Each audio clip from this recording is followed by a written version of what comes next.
Hi, I'm Christine Tully. I'm a senior writing coach with Defend and Publish, and welcome to episode 7, Don't Call It a Writing Session. You'll notice I'm in a different location today, so I'm actually in a writing session, even though I'm going to tell you not to call one a writing session. I know a couple of you have asked on Twitter and some various places how I'm doing with my own writing projects, so I thought I'd share a quick update and then get into episode 7. So a quick update is that I have a deadline of February 15th. So by the time you're listening, hopefully I will have sent in a full manuscript for my book. And today I am actually in an all-day writing session in my beloved library conference room. So that's why I don't have my normal location for podcasting today. And thank you for asking. But I do want to talk to you today about what to do when you're just not feeling like you want to write. And that happens to a lot of people. And one of the ways that it happens is that you're calling it a writing session or it's your time to write. And then for some people, the immediate instinct kicks in that I don't want to do that right now. And that's really normal, especially if writing is tough for you, or if you're a graduate student or a newer scholar, and you just really haven't gotten the traction on scholarly habits. That still happens to me, by the way. I just want to point that out. Today I had some other things happening before I could come into the library this afternoon to work. And I know, I kind of had that moment where I'm like, oh, I wish I was doing something else. But now that I'm here, I'm totally happy. And my break is talking to you. So I found a way to make it work. But for some people, actually calling it a writing session or seeing that block of writing on the schedule is, something that might be dragging you down and actually getting in your way. So if you remember, the theme for this month is loving your writing. And one of the ways you can love your writing is to not make it such a pressure-filled activity where you feel like you have to go sit for an hour and write. And I like writing in the library where it's all quiet, but I know a lot of people don't. That sounds really boring or terrifying to do. And so I want to offer you a couple of different ways that you can do some writing without calling it a writing session and actually get something done. One of these first techniques I'm going to recommend to you actually comes out of a book I did in 2018. I've mentioned it before. It's called How Writing Faculty Write. And one of the things that I found for these prolific professors that teach writing, so they actually understand how writing works, is that so many of them did not write in a way that we think of as writing sessions. So, there was a little bit of evidence that they would block out time to write. And that's always a good idea because you want to make sure that your time doesn't get taken away with other things. But another tactic that they use that I think is very workable for people that are just not loving their writing right now, or they're trying to get to love it, is that they would work in these very short bursts throughout the day. And so I want to give you some ideas about how that you might make that work for you. One of the things that I found was that faculty would leave a document up on their screen all day. So when they would first come into the office in the morning or first, start their day in the morning, they would actually open up that document as the very first thing.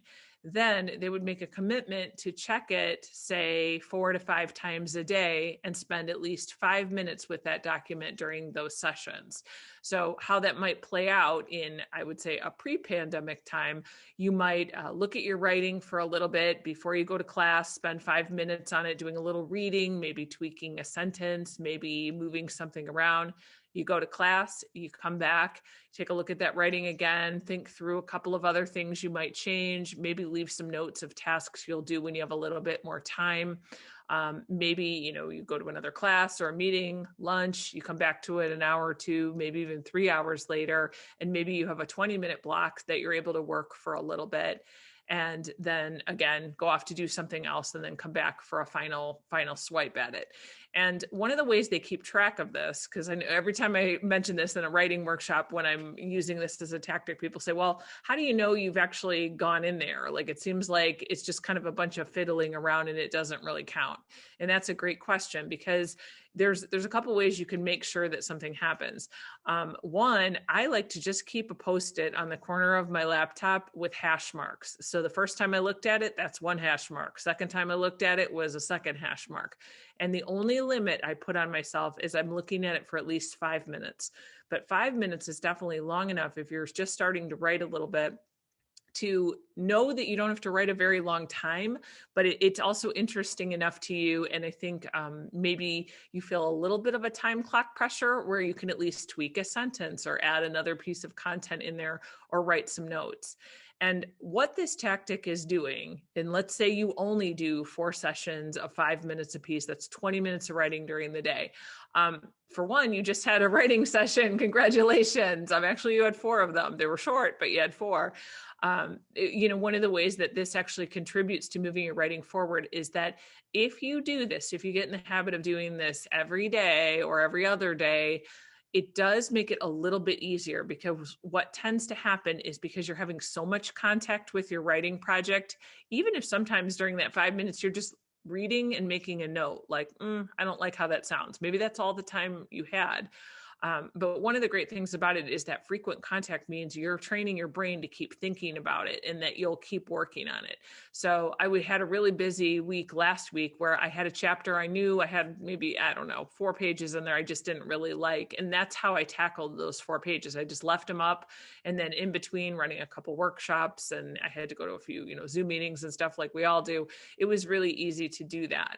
So especially in this age of Zoom, the other thing that I think is a real benefit to that is many of us are in Zoom meetings that don't concern us. So why not have your document maybe on another screen? I know a lot of us are working off of multiple monitors, or maybe Zoom, on your phone into the meeting and use your computer to kind of keep an eye on your writing at the same time.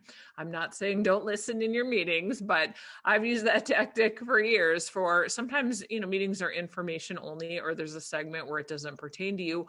Or like a lot of Zooms now, something goes wrong with the technology, or there's a late start, and you've got, 5 minutes right there while you're waiting for everybody to start, rather than, checking Facebook or tweeting or whatever you want to do. Just dive into your writing for that time.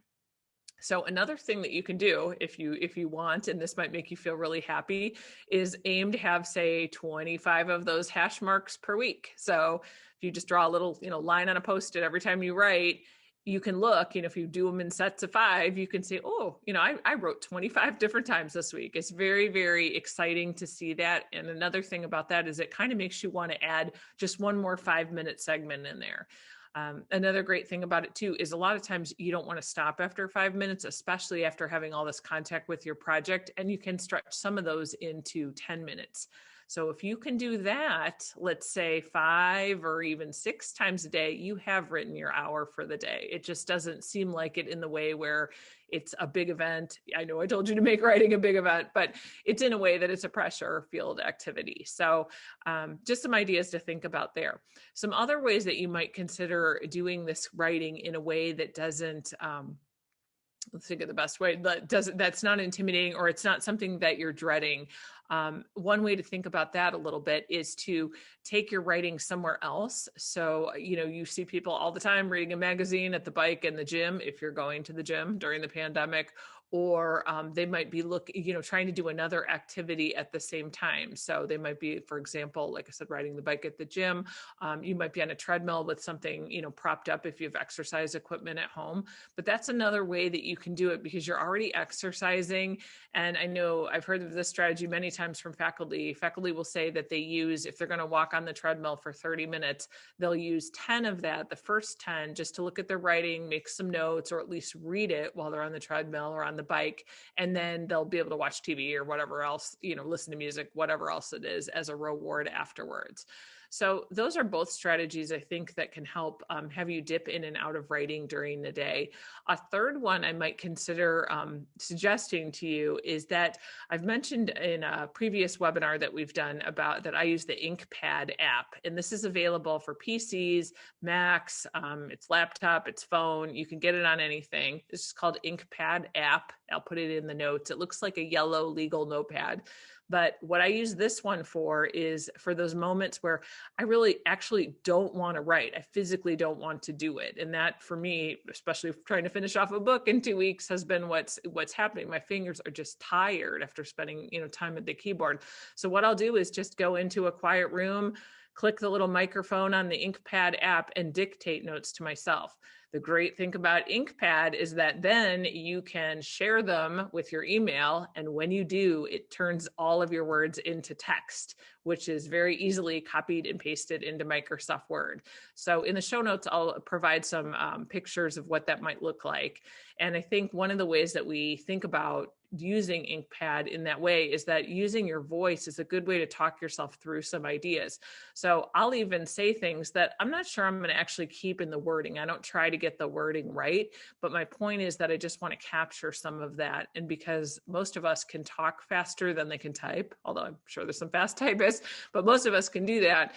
One of the really great things about it is that it does capture a big volume of text in 5 minutes. So even if you don't keep all of it, it gives you something to start with. So in closing, these are some of the strategies that I think really will work for trying to not call your writing a writing session. You'll still get these, but just these smaller, frequent ways where you're doing writing, but you're not really calling it something, or just not doing that physical act of sitting in the chair and saying, okay, it's time for my writing session. This might be a way to help you start writing. If you haven't, if you're blocked, it might be another way to get in. Also, for people that do write, because this is a tactic I'm still using, even though I am blocking out some writing time during the week. But the other thing that I really like it is it gives you that extra burst of productivity. So even though I might have had a writing time scheduled during the day, I've been trying to write 2 hours a day in the library to try to finish this book. But maybe in the afternoon, I know I've got maybe a couple 5 minutes here or there. I'll try to get in a couple of last minute tweaks or bursts on a paper. So that's another way that you might think about using it if you want to get that extra range of productivity. So I hope these tips have been helpful, and happy writing this week.